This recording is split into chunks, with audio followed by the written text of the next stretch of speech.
Okay, it's been a couple of weeks since I did an Inside the Lords, so a quick update on a few things I've been working on or even not working on. The Lords, in a way, have been very animated over the last couple of weeks, and you will have read about this because every time the illegal migration bill has been discussed in the Lords at report stage, which is when you push through amendments to a vote, the government have been heavily defeated by the Lords, who have effectively put in amendments that will scupper this bill.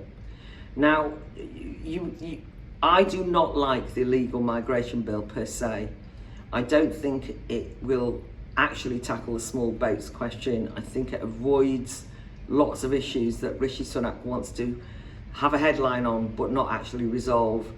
There's lots of legal loopholes in it. However, I recognise that it is a popular piece of legislation and that I have to be very careful about simply just arguing against it. So my attitude to it has been that I have spoken a couple of times, particularly to draw attention to the fact that the members of the House of Lords are basically trying to say this bill can't pass. It can't pass, they say, because of all of the international agreements that it will breach. And my argument has been, you cannot tell the British people that they cannot do something on the basis of international agreements that were signed that are not fit for allowing democratic accountability to occur. That's just cheating and avoiding the issue. They're now, of course, absolutely delighted with themselves in the Lords because they are saying, oh, well, the High Court has now said it's illegal and therefore you cannot allow this bill to pass. They're not saying we're going to play the role of the House of Lords, which is already dubious, which is to scrutinise it, to hold it up to the light of public opinion, to show where there are problems legally with it, which is one job. They are effectively saying we're going to ensure it never gets through by making the amendments tear the heart out of what the government are at least trying to do in relation to stopping the illegal boats crossings and the fact that the term refugee has been bastardised in this present period. Everybody that I know anyway is sympathetic to people fleeing war and persecution and would be generous to a fault.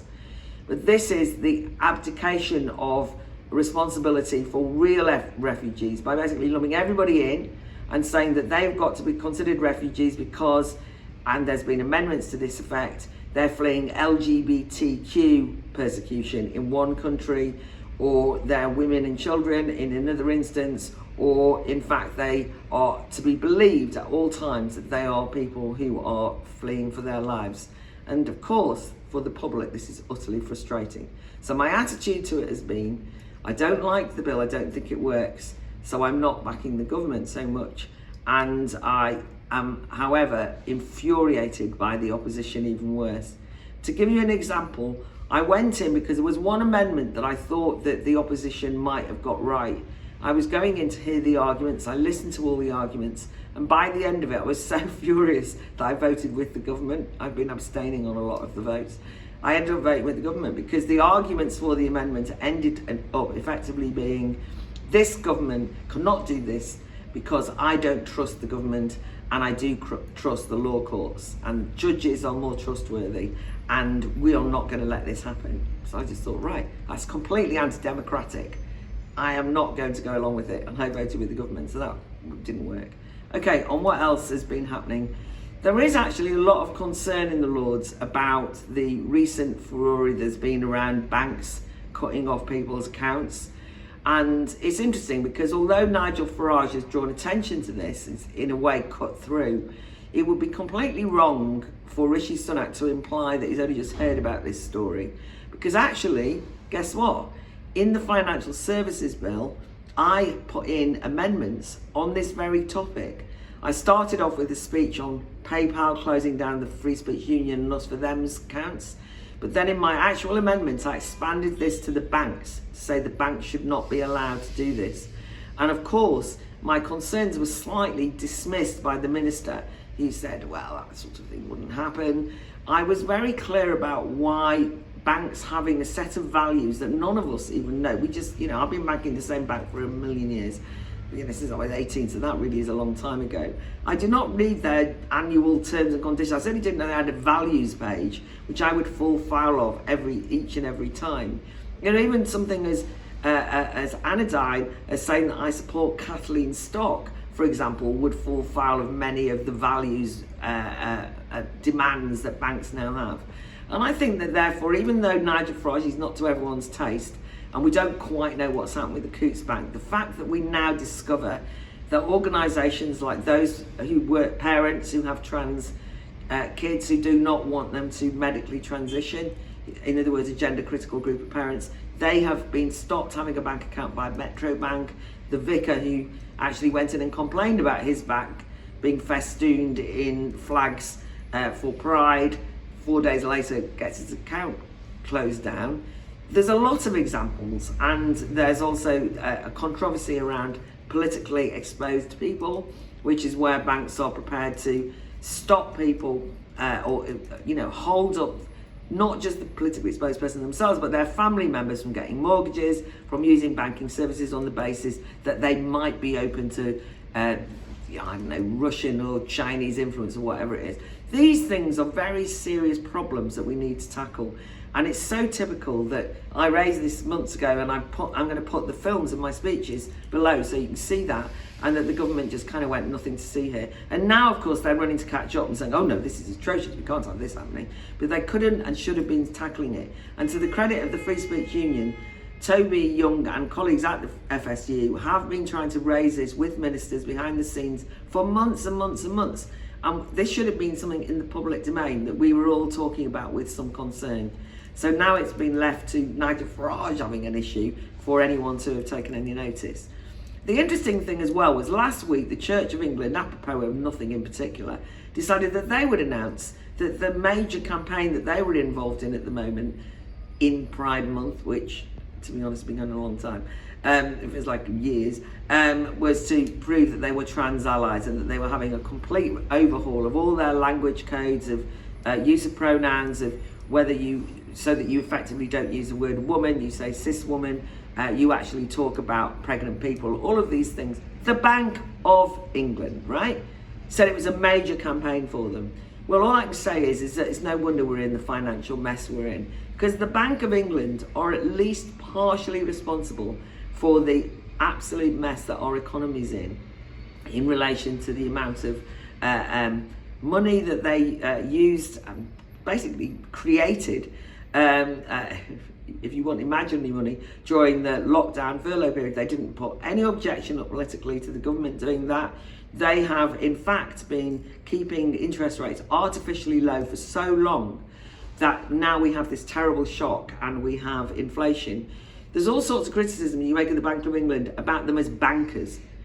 And I made that point in a speech on the economy, which is also below. But what is extraordinary is to discover that the Bank of England considered their priorities would be being adequate trans allies to fulfil Stonewall's demands, because they're signed up to Stonewall. And we've now discovered today that many banks have actually got in on this Stonewall thing, and what they're trying to do is get higher up the rankings. So you can expect to see a lot more of that and a lot more bank cancellations. It's a real atrocious situation. Now, one of the things that I am going to be doing for the next 2 weeks is at report stage of the online safety bill. I have spoken a lot in committee stage. Report stage is when you put in amendments that you can force to a vote. Inevitably, myself and Lord Moylan, who is the only other free speech peer who's been working on this, opposing the censorious nature of the bill, we won't be able to push anything to a vote. But we've still put in a huge swathe of amendments because we think it's important to force ministers at the dispatch box to clarify how, whether it's their encouragement of banning mis or disinformation, the way that they are demanding that, would you believe, big tech companies use those value statements and terms and conditions. They are saying through this bill that Ofcom, going to be the most powerful regulator in the world, not just in the UK, have to ensure that those companies stick with the terms and conditions. And if the terms and conditions, for example, say we will not tolerate hate speech, which is in and of itself both contentious but also could be interpreted or not interpreted a bit anodyne. Now, if they don't remove things that break their own terms and conditions, if the British government is going to fine them at 10% of their international income and threaten some of their senior management with jail, this is a very dangerous bill. It is not about protecting children from online harms. That's 20% of the bill. 80% is everything else. So the last time we had committee, there was a couple of speeches I made that drew attention to just the dangers that are lurking in this bill, and I'm going to put them below as well. But watch out for me raising this, and do check in on the debates. We're starting tomorrow, Thursday, then it's next week, it's next Monday and Wednesday, and then the following Monday, where we will be raising this. The reason I'm saying check it out is I know you've all got better things to do than to worry about the online safety bill, but I can't begin to tell you how dangerous it is. And the fact that there's been so few people in the House of Lords who've had to argue against it from any party, that actually things like encryption, WhatsApp, Signal are on the line. The government just keeps saying, oh no, they'll be all right. We won't be bothered about that. We simply want them to breach encryption if there's a risk of child abuse or terrorism or something awful happening. But that's breaking encryption, and that will break the WhatsApp Signal model. You can't have half encryption. But if the public don't take more notice of this, then they're going to be on the receiving end of having content that they either want to read or want to tweet or put on Facebook removed. And then they'll say, well, why are they allowed to get away with this? And then you'll find out it's the UK government have forced this through. So I think we need much more of a public outcry. And I look forward to hearing from you and you raising your voices, so that even if there's only a few of us in the House of Lords speaking out, that actually the public are clamouring and shouting very loudly about it. And maybe some of the government ministers might just listen.